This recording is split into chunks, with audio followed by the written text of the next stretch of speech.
धन्यवाद के साथ आपके समक्ष उपस्थित हैं। इस पुनरुत्थान पर्व के पश्चात के रविवार में हम एक साथ तो एकत्रित नहीं हो सकते हैं प्रभु, ऑनलाइन ही सही, लेकिन आपकी हजूरी में है कि हम सब मिलकर के पिता परमेश्वर आपका धन्यवाद करें इस पुनरुत्थान पर्व के लिए, जो आपने हमारे जीवन में ये खुशी का पर्व दे दिया कि हम प्रभु आप में आनंदित हों, खुश हों अपने परिवारों के साथ। धन्यवाद करते हैं कि आपने अब तक हमको सकुशल रखा है, अपने आनंद में सहभागी किया है प्रभु। हम अपने परिवारों के साथ खुश हैं, आनंदित हैं प्रभु। इसके लिए हम बहुत ही धन्यवाद करते हुए आपके पास आते हैं। इस प्रार्थना सभा में प्रभु विनती करते हैं कि आप हमारे साथ रहिएगा और होने दीजिए। इस प्रार्थना सभा को हम नहीं प्रभु, आपकी अगुवाई में हम रहते हुए चला सकें। हमारी अगुवाई करना प्रभु, पवित्र आत्मा का मार्गदर्शन चाहते हैं, उसकी अगुवाई चाहते हैं प्रभु। जितने भी लोग प्रभु आपके नाम में होकर के ऑनलाइन जुड़ते हैं, सबके लिए प्रार्थना करते हैं, सबके साथ रहिएगा प्रभु। अपने सदा हुआ हाथ बढ़ाइए प्रभु जी, ताकि हमारे जीवन आनंद से भर जाए। जो खुशी और आनंद आप हमें देना चाहते हैं आज के दिनों में प्रभु आप हमको देना, आप हमारे परिवारों के साथ रहिएगा। इस सारी प्रार्थना को हम अपने उद्धारकर्ता यीशु मसीह के पवित्र मीठे और सामर्थ्य नाम में होगा।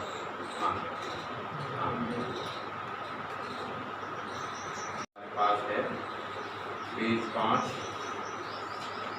क्रम संख्या 2, प्रार्थना में रहिए। हे प्रभु हमारे होठों को खोल दीजिए, हे प्रभु हम प्रातःकाल आपसे ही प्रार्थना करते हैं। परमेश्वर पिता हमारे सृष्टिकर्ता की महिमा हो, उसके पुत्र हमारे मुक्तिदाता की महिमा हो, उसके आत्मा हमें पवित्र करने वाले की महिमा हो। आमीन। हे सब सामर्थ्य प्रभु परमेश्वर, आप पवित्र पवित्र पवित्र हैं। पेज नंबर 6 सेक्शन 3 पश्चाताप का पाप स्वीकरण। हम सर्वशक्तिमान परमेश्वर के सामने दीनता से अपने पापों को स्वीकार करें। हे परम पवित्र दयावान परमेश्वर, हम मानते हैं कि हमने मत से तथा भलाई न करने के कारण आपके विरुद्ध से कुछ पाप किया है। इसलिए हम आपसे प्रार्थना करते हैं कि आप हम पर दया करें और हमारे पापों को क्षमा करें। सर्वशक्तिमान और दयावान परमेश्वर हमारे सब पापों को क्षमा करे, उनसे हमें छुटकारा दे, हमें अपने जीवन को सुधारने के लिए अनुग्रह दे और पवित्र आत्मा के सामर्थ्य से हम सबको भरपूर करें। शामिल हो। हे हमारे स्वर्गीय पिता, आपका नाम पवित्र माना जाए, आपका राज्य आए, आपकी इच्छा जैसे हमारे दिल पर आज में दीजिए। आप हमारे प्रश्नों को क्षमा कीजिए जैसे हमने अपने प्रश्नों को क्षमा किया है। आप हमारे प्रश्नों को क्षमा डालिए, बचा लीजिए। राज्य और महिमा आपको सदा आपकी है। आमीन।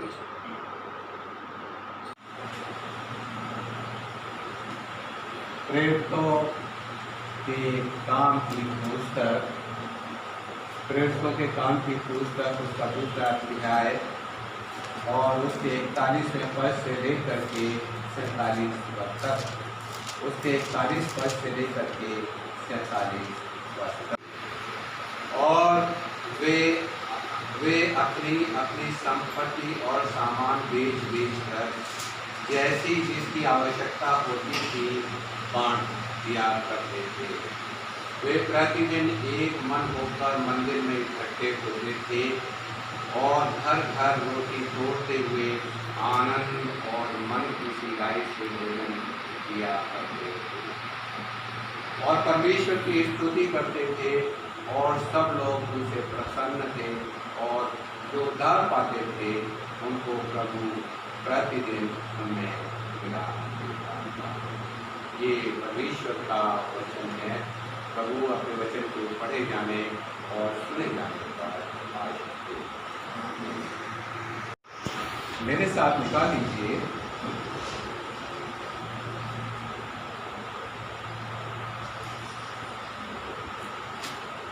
यूहन्ना रचित सुसमाचार, यूहन्ना रचित सुसमाचार और उसका 20वां अध्याय और उसके 19 पद से लेकर के 31 पद तक, उसके 19 पद से लेकर के 31 पद तक यहाँ पर यो लिखा हुआ है, उसी दिन जो सप्ताह का पहला दिन था, संध्या के समय, जब वहाँ के द्वार जहाँ चेले थे यहूदियों के डर के मारे बंद थे, तब यीशु आया और उनके बीच में खड़ा होकर उनसे कहा, तुम्हें शांति दे। और यह कहकर उसने अपना हाथ और अपना पंजा उनको दिखाए। तब चेले प्रभु को देखकर आनंद ले। यीशु ने फिर उनसे कहा, तुम्हें शांति मिले। जैसे पिता ने मुझे भेजा है वैसे ही मैं भी तुम्हें भेजता हूं। यह कहकर उसने उन पर थूका और उनसे कहा, पवित्र आत्मा लो। जिनके पाप तुम क्षमा करो वे उनके लिए क्षमा किए गए हैं, जिनके तुम रखो वे रखे गए हैं। परंतु 12 में से एक अर्थात थोमा, जो दिदुमस कहलाता है, जब यीशु आया तो उनके साथ न था। जब अन्य चेले उससे कहने लगे, हमने प्रभु को देखा है, तब उसने उनसे कहा, जब तक मैं उसके हाथों में कीलों के छेद न देख लूं और कीलों के छेदों में अपनी उंगली न डाल लूं और उसके पंजर में अपना हाथ न डाल लूं, तब तक मैं विश्वास नहीं करूंगा। 8 दिन के बाद उसके चेले फिर घर के भीतर थे और थोमा उनके साथ था और द्वार बंद थे। तब यीशु आया और उनके बीच में खड़े होकर कहा, तुम्हें शांति दे। तब उसने थोमा से कहा, अपनी उंगली यहाँ लाकर मेरे हाथों को देख और अपना हाथ लाकर मेरे पंजर में डाल और अविश्वासी नहीं परंतु विश्वासी हो। यह सुन थोमा ने उत्तर दिया, हे मेरे प्रभु, हे मेरे परमेश्वर। यीशु ने उससे कहा, तूने मुझे देखा है, क्या इसलिए विश्वास किया है? धन्य वे हैं जिन्होंने बिना देखे विश्वास किया। यीशु ने और भी बहुत से चिन्ह चेलों के सामने दिखाए जो इस पुस्तक में लिखे नहीं गए, परंतु ये इसलिए लिखे गए हैं कि तुम विश्वास करो कि यीशु ही परमेश्वर का पुत्र मसीह है और विश्वास करके उसके नाम से जीवन पाओ। ये देश का सुसमाचार है। एक देश का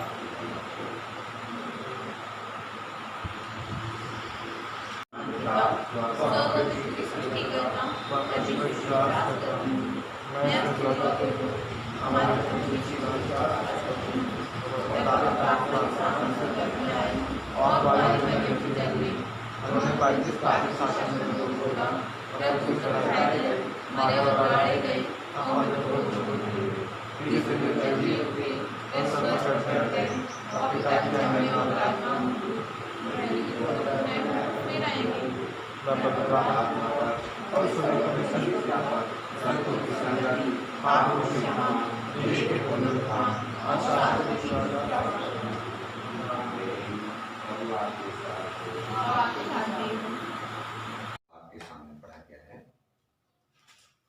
उस पर मान करने से पूर्व आइए हम प्रार्थना में जाएंगे। प्रार्थना करें। प्रेमी पवित्र महान परमेश्वर जी वे सामर्थ्य प्रभु, बड़े ही शुक्रगुजार है प्रभु अब तक इस समय के लिए कि आप हमारे साथ रहे हैं, आपकी पवित्र अगुवाई हमको मिली है प्रभु। धन्यवाद करते हैं। हमारे हृदय धन्यवाद से भरे हुए हैं, लबालब भरे हुए हैं प्रभु जी कि आप हमारे साथ रहे।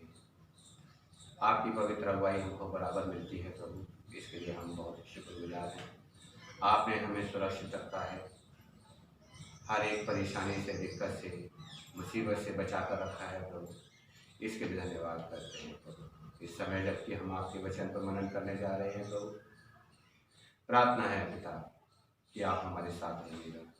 और होने दीजिए पिता परमेश्वर कि हम इस समय अपनी बुद्धि से काम न लें प्रभु, बल्कि जो आप हमारे मनों में देते हैं प्रभु, शुद्ध विचार देते हैं प्रभु, वही विचार हमारे मुख से निकलने पाए पिता। आपके वचन की अगुवाई चाहते हैं, पवित्र रोशनी चाहते हैं प्रभु जी। होने दीजिए पिता परमेश्वर की आपकी पवित्र अगुवाई, पवित्र आत्मा का मवेशम हमको बराबर मिलता रहे। आप हमें से हर एक के साथ रहिएगा, हर तरह की शैतानी युक्तियों से हम सबको बचा कर रखिएगा प्रभु। हम जानते हैं कि शैतान हमारे नज़दीक ही रहता है और वो नहीं चाहता है कि हम आपके अच्छे और सच्चे मार्ग पर चलने वाले बने। तो यही पिता परमेश्वर विनती करते हैं कि हर तरह की शैतानी युक्तियों से हम सबको बचा कर रखिएगा प्रभु जी। जो आपके वचन को सुनना चाहते हैं प्रभु, होने दीजिए कि आपका वचन आपके लोगों तक पहुँचने पाए।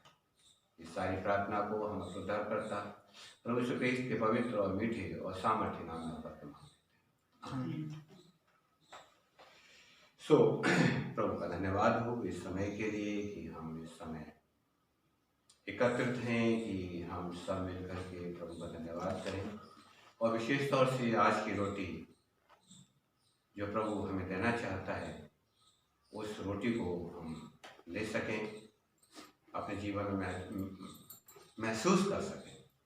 प्रभु की इच्छा यही है। तो आइए आज का जो वचन हमने पढ़ा है,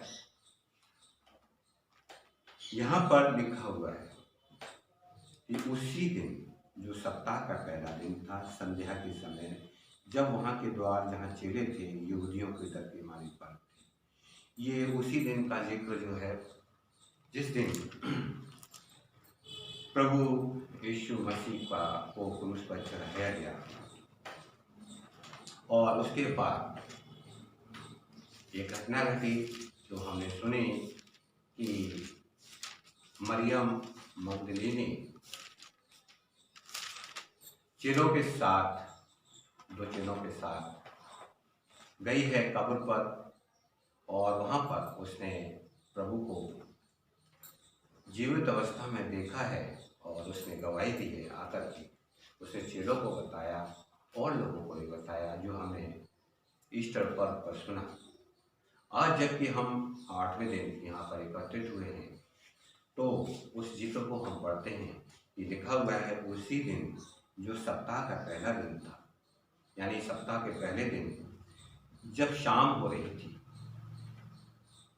और वहाँ पर जो है एक माहौल बना हुआ है। लिखा है कि यहूदियों के डर के मारे, यहूदियों के डर के मारे उन लोगों ने अपने दरवाजों को बंद कर रखा था। एक कमरे में ये बंद हैं।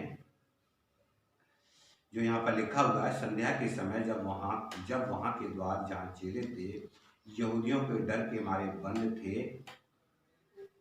ऐसे समय में जब ये व्याकुल हैं और नहीं जानते कि अगले पल इनके साथ क्या होने वाला है, बहुत ही भयभीत हैं, व्याकुल हैं, और ऐसे समय में हम पाते हैं कि प्रभु ने अपने लोगों को, अपने चेलों को अकेला नहीं छोड़ा। हमने सुना, हमने पाया कि एक समय था जब प्रभु यीशु मसीह को अरेस्ट किया गया, और उस समय चेले जो हैं तितर-बितर हो गए थे, डर के मारे भाग गए थे। पतरस जो कि उसके पीछे पीछे गया, और एक समय आया और उससे जब पूछा गया क्या तू भी इसके साथ का है, तो उसने साफ इनकार किया, और एक बार ही इनकार नहीं किया बल्कि 3 बार इनकार किया। लिखा हुआ प्रभु ने उसकी ओर देखा। तो मेरे अजीजों, बिल्कुल वातावरण बिल्कुल बदला हुआ है, सब कुछ बदला हुआ है। ये समय है जब चेले एक कमरे में बंद हैं और उस द्वार को बंद रखा है जिस कमरे में ये लोग मौजूद हैं। और लिखा हुआ है जब ये भयभीत थे, उस वक्त में प्रभु ने उनको नहीं छोड़ा है। मेरे और आपके जीवन में कई बार ऐसा होता है जब हम निराश हो जाते हैं, हमें कोई रास्ता नहीं सूझता है, तब हमने महसूस किया होगा कि प्रभु हमारे इर्द गिर्द ही होता है, और यकीन जानिए जो वचन कहता है कि तुमने मुझे भुला दिया, तुम मुझे छोड़ सकते हो, लेकिन मैंने तुम्हें नहीं छोड़ा है। जैसे मुर्गी अपने बच्चों को अपने पंखों तले छिपा करके रखती है, जो वचन हम पढ़ते हैं कि जैसे मुर्गी अपने बच्चों को अपने पंखों तले छिपा करके रखती है, ठीक वैसे ही हम महसूस करते हैं कि प्रभु ने हमको अपने पंखों तले रखा हुआ है।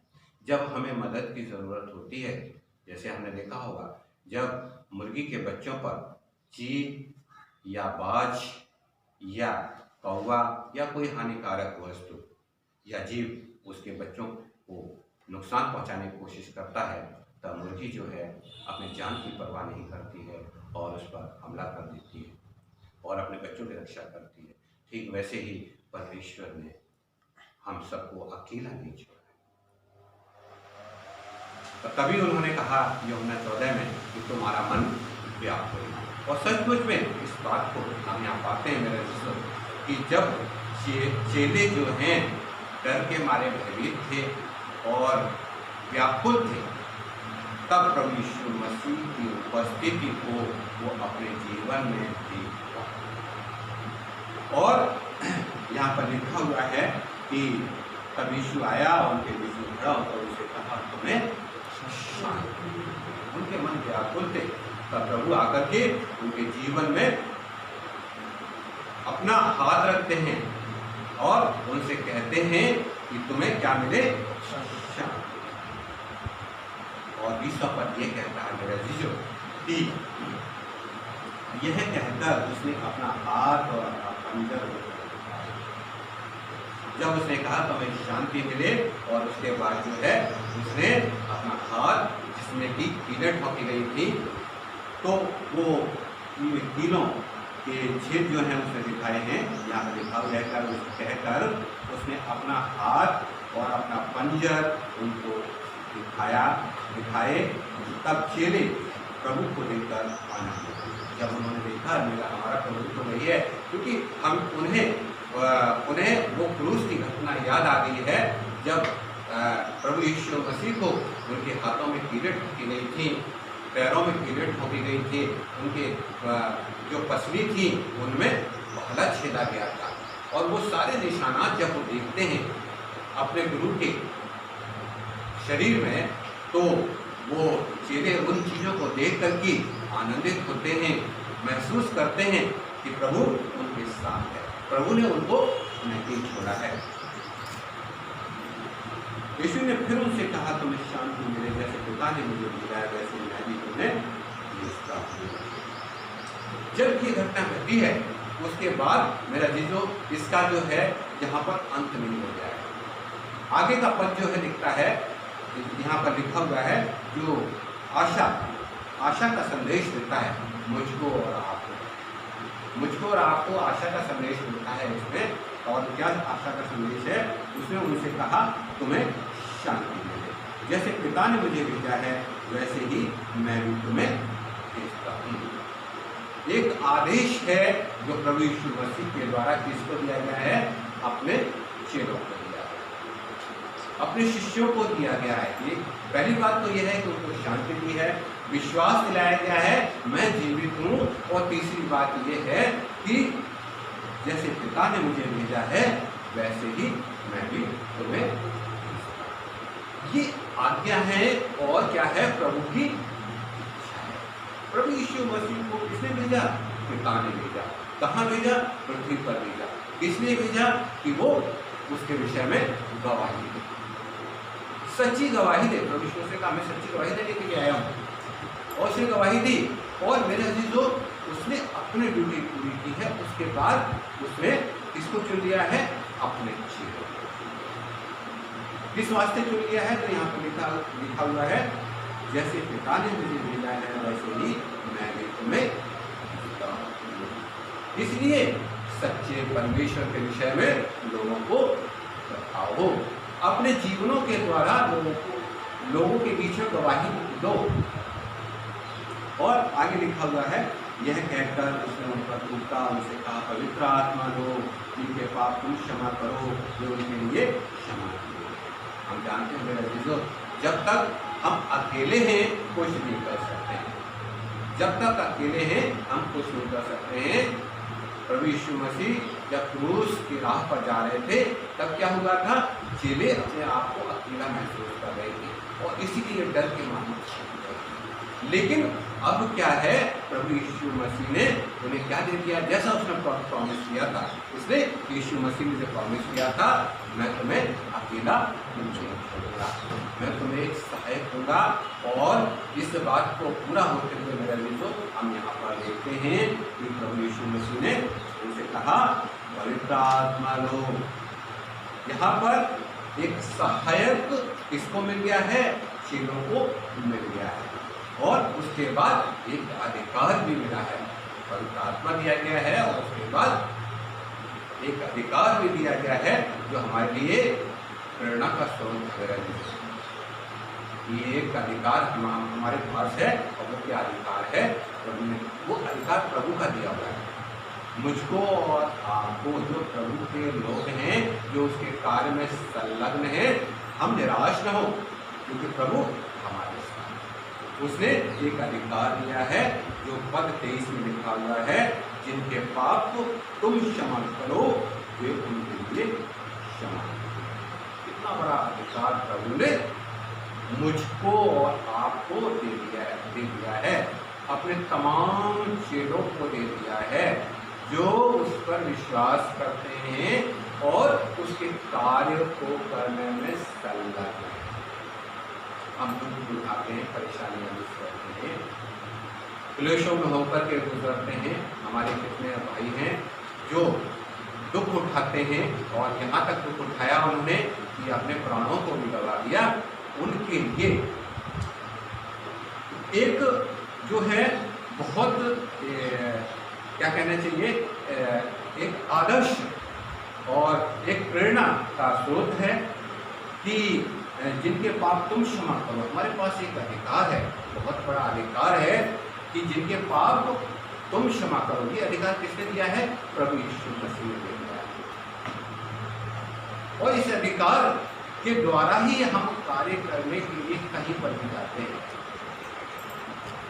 कारण क्या है, प्रभु हमारे साथ, उसका जो प्रॉमिस है वो हमारे साथ है कि मैं तुम्हें नहीं छोड़ूंगा।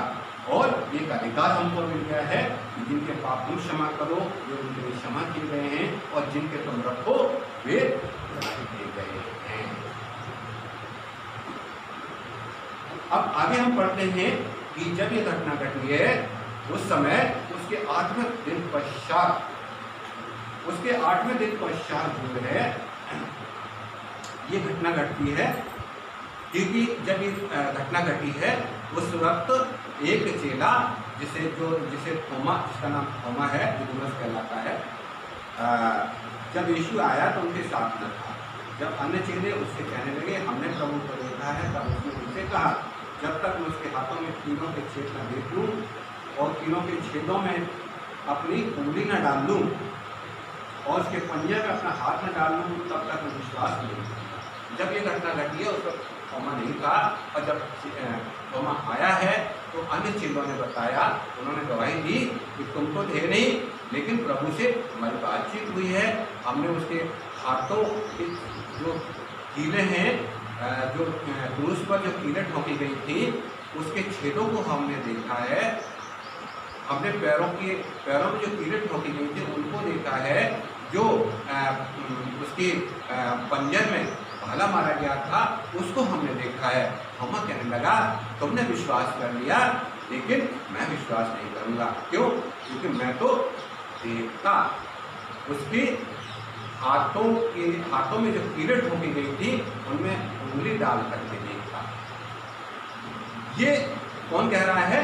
थोमा कह रहा है। तो ये अविश्वास जो है क्या थोमा का स्थिर रहा है मेरे अजीजों? बिल्कुल भी नहीं। हम अगले पद में देखते हैं 8 दिन के बाद जो है, जैसे कि आज हम सब इकट्ठे हुए ऐसे ही चेले इकट्ठे थे, ठीक उसी तरीके से घर के भीतर थे। और उस समय जैसा पहले हुआ था कि थोमा उनके साथ नहीं था, अब ऐसा, अब थोमा उनके साथ है। 8वें दिन जो है थोमा उनके साथ है क्या हुआ है, यहाँ जो वचन कहता है तो यहाँ पर लिखा हुआ है द्वार बंद। बिल्कुल वही चीज़ है जो पिछली बार हुई है, 8 दिन बाद जो हुई है, जो 8 दिन पूर्व जो घटना घटी थी, बिल्कुल ठीक वैसी ही दूसरी घटना 8 दिन बाद घटती है। चेले सारे मौजूद हैं, पहली बार थोमा नहीं था, लेकिन दूसरी बार थोमा उनके बीच में है, द्वार बंद हैं। और तब क्या हुआ है, प्रभु यीशु मसीह उनके बीच में आए हैं और उनके बीच में खड़े होकर के कहा तुम्हें शांति मिले, है ना। जैसा पिछली बार उन्होंने कहा था, ठीक वही शब्द यहाँ पर हमें सुनने को मिलता है। वो क्या कह रहा है चेलों से, तुम्हें शांति मिले। तब उसने थोमा से कहा अपनी उंगली यहाँ लाकर मेरे हाथों को देख और हाथ लाकर मेरे पंजर में डाल, और अविश्वासी नहीं परंतु विश्वासी रहे। क्या जरूरत थी थोमा के संदेह को दूर करने। ये हमारे दिमाग में बात उपजती है कि कोई बात नहीं, एक चेला नहीं विश्वास कर रहा, कोई बात नहीं, लेकिन बाकी लोगों ने तो देखा है और मैंने उनको आज्ञा दे दी है, अब वो अपनी ड्यूटी पूरी करेंगे। थोमा विश्वास नहीं कर रहा तो कोई बात नहीं, चलेगा। ये हम अपने जीवन में इस बात को सोच सकते हैं, लेकिन प्रभु की नजर में कुछ अलग ही बात। प्रभु एक भी जन को अपने झुंड में से भटकने देना नहीं चाहता है। जो हमने जो दृष्टांत पढ़े हैं मेरे अजीजों, कि एक चरवाहे के पास कितनी भेड़ें हैं, 100 भेड़ें। 100 भेड़ों की वो अगुवाई कर रहा है। अचानक क्या होता है, उनमें से एक हो जाता है। फिर क्या किया है, क्या लिखा हुआ है उसने 99 संभाली, बाकी एक को छोड़ दिया। छोड़ो, एक से क्या फर्क पड़ रहा है, ऐसा कहीं पर लिखा हुआ है, बिल्कुल भी नहीं लिखा हुआ। लिखा हुआ है कि वो 99 भेड़ों की चिंता छोड़कर किसको ढूंढेगा, एक को ढूंढेगा। और यही बात यहाँ पर हम पढ़ते हैं। प्रभु चेले जो है वहाँ पर 12 चेलों में से एक तो यहूदा इस्करियोती तो भटक गया, और लिखा हुआ उसने जाकर के आत्महत्या कर ली। लेकिन अब कितने चेले रह गए हैं, 11 चेले थे, उनमें से एक भेड़ जो है बाहर है, बाकी 10 तो वहाँ मौजूद थे। जो संसार का जो प्रैक्टिकल है, और कोई होता अरे 10 तो है, एक छोड़ो जाने तो कोई बात नहीं, आएगा आ जाएगा। लेकिन प्रभु को किसकी चिंता है, उस भेड़ की चिंता है, ताकि वो भेड़ भटक न जाए। और ये भेड़ कौन थी, ये थोमा ही था जो भटक रहा था। क्या कह रहा था, जब तुमने विश्वास कर लिया है, लेकिन जब तक मैं उसके पंजे में उंगली डाल करके न देख लूँ, उसके हाथों के छेदों में उंगली न डाल करके देख लूँ, तब तक मैं विश्वास नहीं। प्रभु ने ऐसी भटकी हुए को छुड़ा दिया। और हम जानते हैं, इतिहास गवाह है, ये भटकी हुई भेड़ जो है बड़े काम की भटकी थी। आगे चल करके वो कहाँ आई थी, भारतवर्ष में आई थी। ये भटकी हुई भेड़ जो है भारतवर्ष आई थी, और क्या हुआ था, यहाँ पर ईसा में प्रचार किया गया। लोगों ने उस प्रचार पर विश्वास किया, और हम पाते हैं कि आज कितनी बड़ी कलीसिया जो है भारतवर्ष में पाई जाती है। तो मेरे अजीजों, हम यहाँ पर देखते हैं कि थोमा ने विश्वास किया है, और उसके बाद जो है कि उसने कहा, उसने पश्चाताप भी किया है। यह सब थोमा ने उत्तर दिया, हे प्रभु, हे मेरे परमेश्वर। यीशु ने उससे कहा, तूने मुझे देखा है, कैसे विश्वास किया। धन्य वे हैं जिन्होंने बिना देखे विश्वास किया। ऐसे कितने लोग हैं जिन्होंने प्रभु को देखा नहीं है, लेकिन विश्वास करते हैं, और ऐसे लोग धन्य हैं जो बिना देखे विश्वास करते हैं। प्रभु की कितनी बड़ी बड़ी गवाहियाँ हैं जिन्हें हम पढ़ते हैं, सुनते हैं, कि कितने ही लोग हैं कहते हैं हमने वहाँ से पर्चा मिल गया और वहाँ से हमने पढ़ करके हम विश्वास लाए हैं। हमने देखा होगा, सुना होगा, हमारे जीवन खुद ही अपने आप में गवाही है।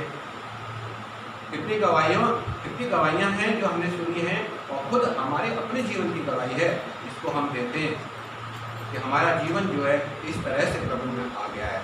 सो मेरा अजीजों, धन्य वे हैं जिन्होंने बिना देखे विश्वास किया।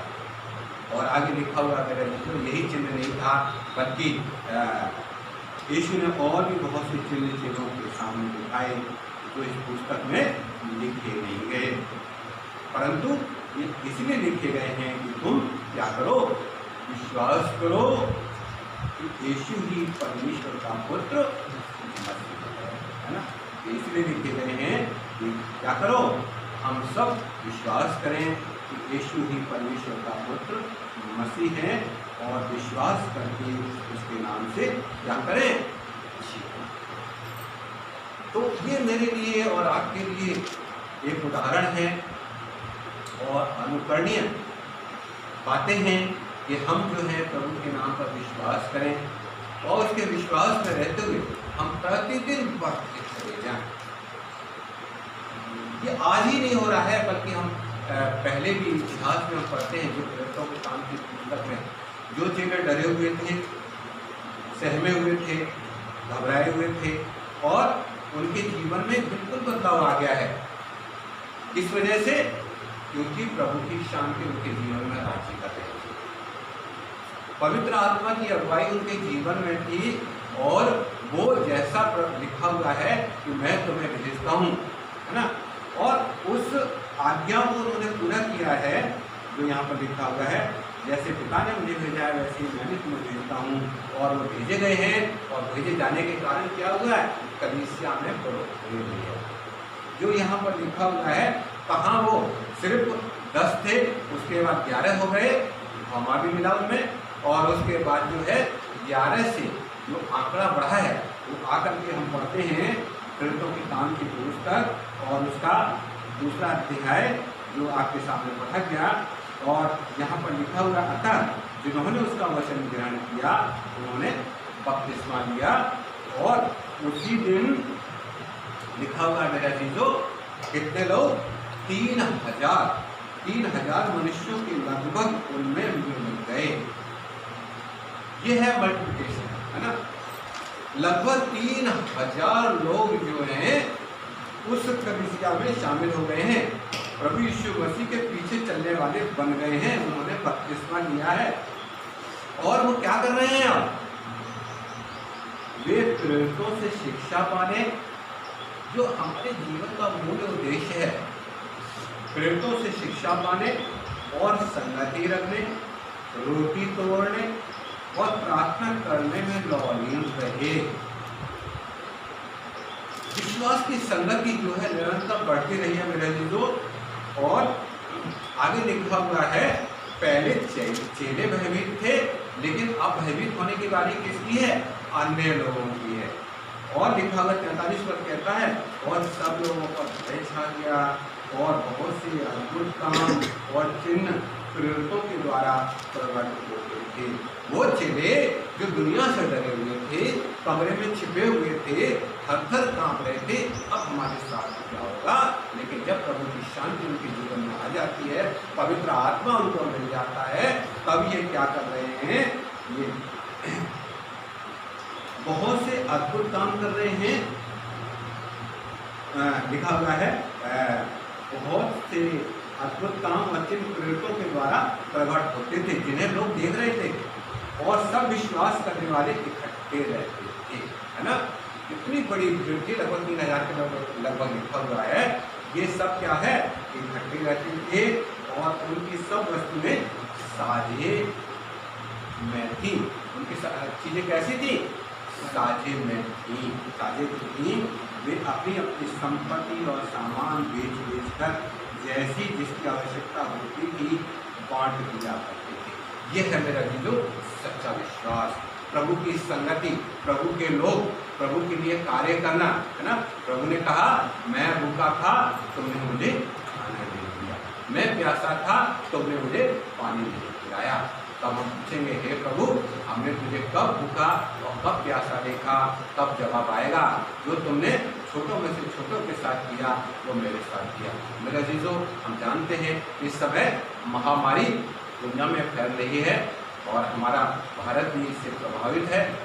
और हम देख पा रहे हैं टीवी चैनलों पर कि किस तरीके से लोग जो हैं भूख से पीड़ित रहे, किसी को 6-6 7-7 दिन खाना नहीं मिला। लेकिन आज हम देख पा रहे हैं कि कितने ही लोग हैं, कितने ही NGO हैं, कितने ही संभ्रांत लोग हैं जो आगे आ रहे हैं और जिन्होंने रसोई खोली हुई है और क्या कर रहे हैं, भूखे लोगों के लिए खाना तैयार करके उनको दे रहे हैं। ये है सच्ची सेवा जो हम यहाँ पढ़ रहे हैं। विश्वास के साथ क्या संगति करते थे ये लोग, रोटी तोड़ते थे, प्रार्थना में लौलीन रहते थे, एक दूसरे के सुख और दुख में शरीक हुआ करते थे। और यही है प्रभु की सच्ची सेवा। और लिखा हुआ है ये अपनी अपनी संपत्ति और सामान बेच कर जैसी जिसकी आवश्यकता होती थी बांट दिया करते थे। वे प्रतिदिन एक मन होकर कहाँ इकट्ठे होते थे, मंदिर में इकट्ठे होते थे। एक समय था जब ये कमरे में इकट्ठे होते थे डर के मारे, लेकिन अब कहाँ इकट्ठे हो रहे हैं, मंदिर में, एक सार्वजनिक जगह पर जहाँ उनको लोग आते जाते हुए देख सके। और घर घर रोटी तोड़ते हुए आनंद और मन की सिलाई से भोजन किया। कैसे इकट्ठे होते थे, आनंद और मन की सिलाई से। कोई छल कपट उनके जीवन में नहीं था और परमेश्वर की स्तुति करते थे और सब लोग उनसे प्रसन्न थे और जो उद्धार पाते थे उनको प्रभु प्रतिदिन उनमें मिला। यानी विश्वास की संगति जो है दिन प्रतिदिन बढ़ती चली जाती थी। और मेरा जीजो जो वचन भजन संहिता में लिखा गया वो वचन आज पूरा होने जा रहा है। और वो क्या है, जो वचनकार कहता है, यहोवा के लिए एक नया गीत गाओ, जो हमने ईस्टर पर्व पर भी सुना था, है ना। किसने गाया, मरियम ने, है ना, मरियम ने गाया था। हारून की बहन जो थी मरियम, उसने गाया, है ना। और प्रचार किसने किया है नए नियम में, मरियम ने। उसने सबको बताया मेरा यीशु है। आज उस यीशु के नाम में होकर के जाने कितने बड़े बड़े कार्य हो रहे हैं और ये हमारे लिए गीत गाने का विषय है, खुशी और आनंद का विषय है। जो यहाँ लिखा हो यहोवा के लिए नया गीत गाओ, क्योंकि उसने क्या किया है, आश्चर्य कर्म किए हैं। उसके दाहिने हाथ और पवित्र भुजा ने उसके लिए यहोवा ने अपना किया हुआ उद्धार प्रकाशित किया। उसने अन्य जातियों की दृष्टि में अपना धर्म प्रकट किया है, कर दिया है, जो अन्य जाति आज देख पा रहे हैं प्रभु के कार्यों के द्वारा, जो हमने प्रेरितों के काम की पुस्तक में पढ़ा। तो आज के दिन जो प्रभु मेरे और आपके साथ रहे और हमारे परिवारों को आशीषित करे। हम प्रभु में रहते हुए प्रतिदिन पढ़ें, निरंतर प्रार्थना में लगे रहें।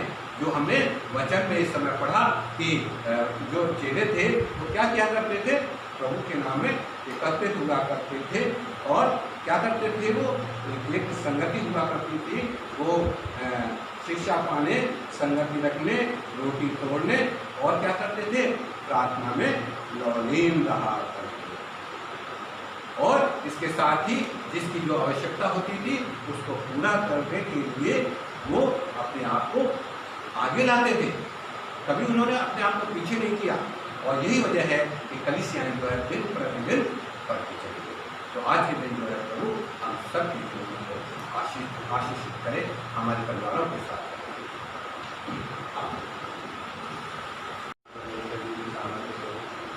धन्यवाद करते हैं समय के लिए, आप हमारे साथ रहे, आप हमारे करवाए।